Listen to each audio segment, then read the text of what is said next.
everybody. Welcome back to another episode of Bridge from the Past, Art Across U.S. History. I'm your host, Mary, and this series is meant for students like you to get ahead in your U.S. history class by looking at pictures.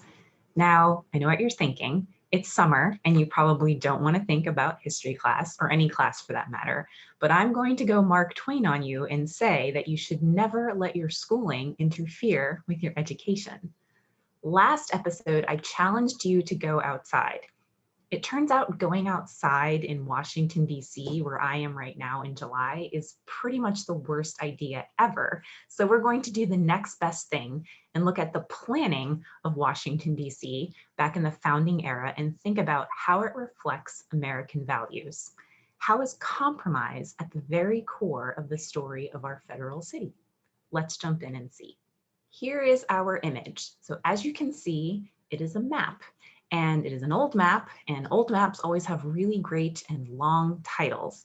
So this title says this is a plan of the city intended for the permanent seat of the government of the United States. So it's a plan for a city that doesn't exist yet.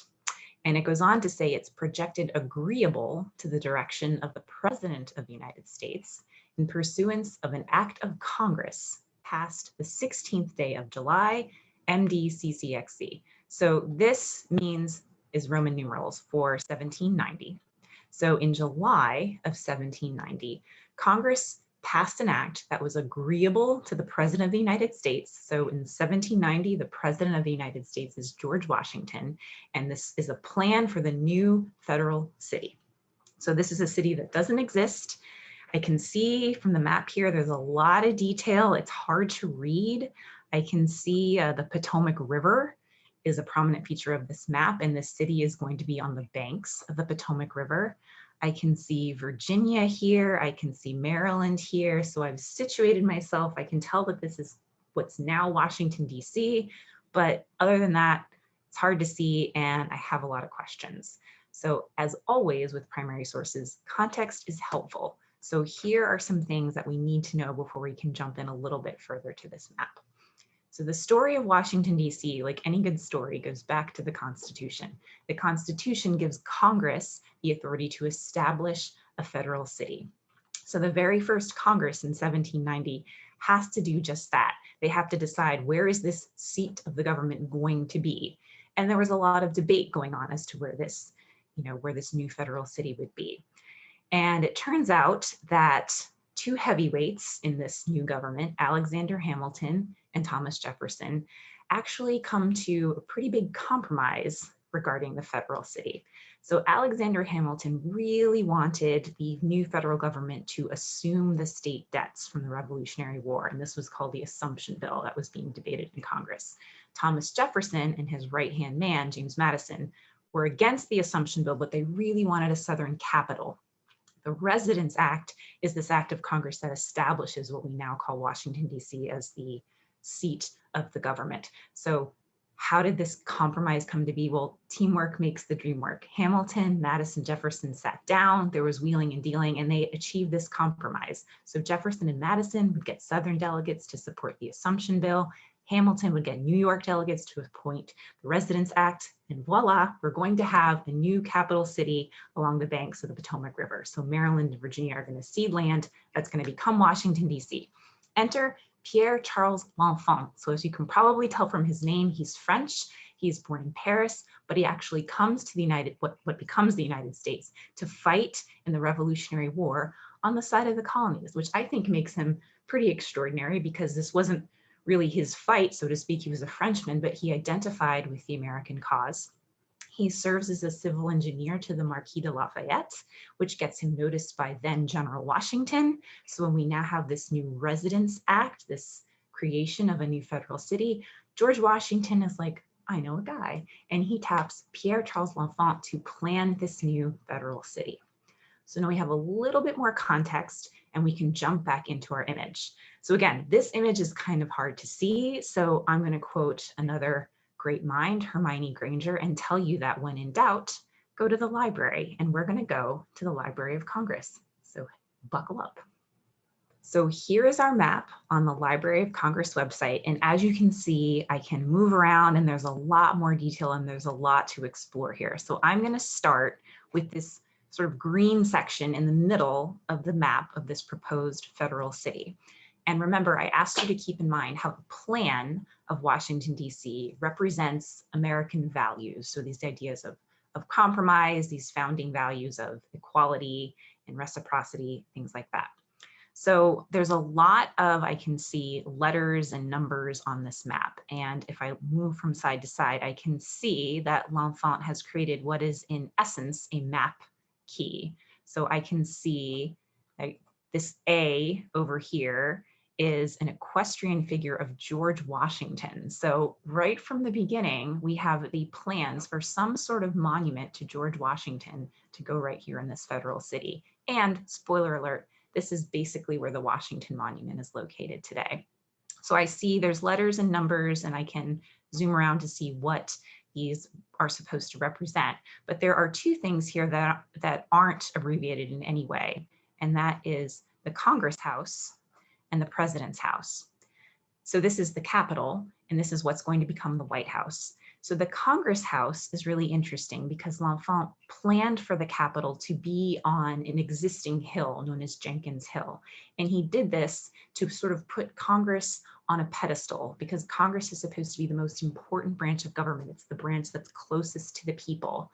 And over here, not far away, is the President's House. And along the way from Congress to the President's House, I have all these green spaces. So I have these public walks.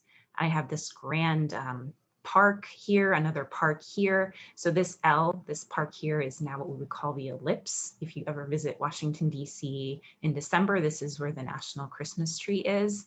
And this part right here, this wide green space here, is the National Mall. And if I go over to L'Enfant's notes, I can see that he called for a public walk and a grand avenue. So this is really interesting because you wouldn't see public spaces open to anyone in Europe. So this is sort of a uniquely American thing. And you can see this idea of sharing of power between Congress and the president. They're closely connected and you could easily travel between the two places. The other thing that I think is kind of interesting here is there's all these yellow circles. So I have number 2, number 12, number 10. So what's going on with these circles? And again, if I come down here to L'Enfant's map key, I can see that the squares colored yellow, being 15 in number, are proposed to be divided among the several states in the Union. So each state is getting its own space in this federal city. And the center of each square can be a statue, column, obelisk, or any other ornament that the state can choose to put up. And what else is really interesting is the situation of these squares is such that they are most advantageously and reciprocally seen from each other and as equally distributed over the whole city district and connected by spacious avenues. So this is federalism. This is the idea that this is a union of sovereign states and each state has its own place and they're all equal. You can see the other states from other places within the city.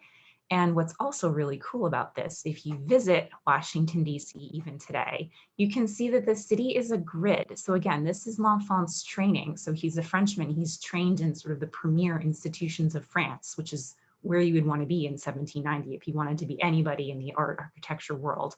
You have a grid system, so it would be easy to navigate this city. And you have these squares that are for the states. They're connected by these diagonal boulevards. So again, if you visit Washington, D.C. today, you'll see Massachusetts Avenue, York Avenue. They all are on a diagonal. So a lot of the plans or ideas of the city today go back all the way back to Pierre Charles L'Enfant.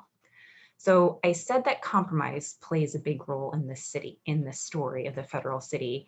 And unfortunately, L'Enfant himself was not terribly good at compromising. So this city didn't exist, right? It had to be built from scratch. So there was a lot of building to do. There were a lot of interested parties, and he angered a lot of people, and he doesn't want to compromise, and that ultimately gets him fired from the job. And another man, Andrew Ellicott, assisted by Benjamin Banneker, take over the planning of the federal city. I'm going to take you forward in time to 1901. So what's interesting to think about Washington, D.C. is it was really created from scratch. There was nothing there. It was really a swamp, which you can tell if you visit in July. And it was sort of a very sleepy town for most of the 19th century. Cows grazed on what was now the mall. There was a train station on what is now the National Mall that would actually interrupt debates in Congress because the trains would make so much noise.